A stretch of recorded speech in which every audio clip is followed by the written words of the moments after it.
نحمدہ و نصلی علی رسولہ الکریم اما بعد فاعوذ باللہ من الشیطان الرجیم بسم اللہ الرحمن الرحیم۔ السلام علیکم ویورز، آج کا عنوان ہے نبی کریم صلی اللہ علیہ وآلہ وسلم کی خفیہ دعوت اسلام۔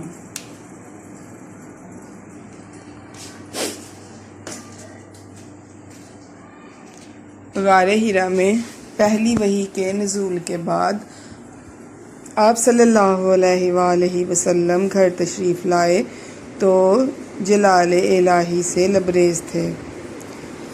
اب آپ صلی اللہ علیہ وآلہ وسلم کی طرف سے دعوت حق پر باقاعدہ مامور ہو چکے تھے۔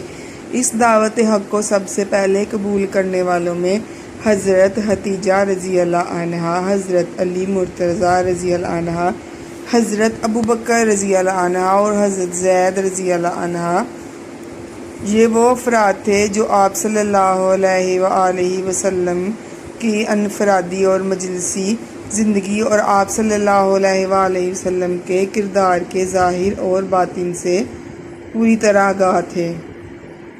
دعوت حق کا یہ سلسلہ خفیہ اور دھیمی رفتار سے چل رہا تھا۔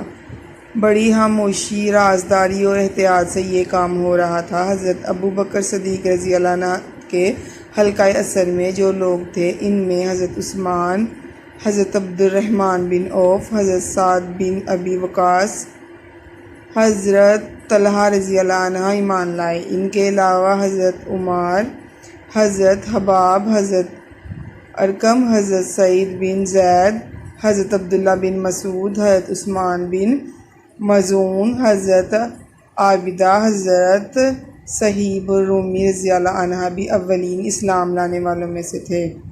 حضرت ابو ذر رضی اللہ عنہ ایمان لانے والوں کے چھٹے یا ساتویں تھے۔ اسلام کے عین اولین علم برادروں میں کوئی بھی ایسا نہ تھا جو کسی اعلیٰ مذہبی یا قومی عہدے پر فائز ہو، اس لیے قریش نے ان کے ایمان لانے کی کوئی پرواہ نہ کی اور مذہبی قیادت اور سیاسی سرداری کی قوت کی ضم میں مغر رہے۔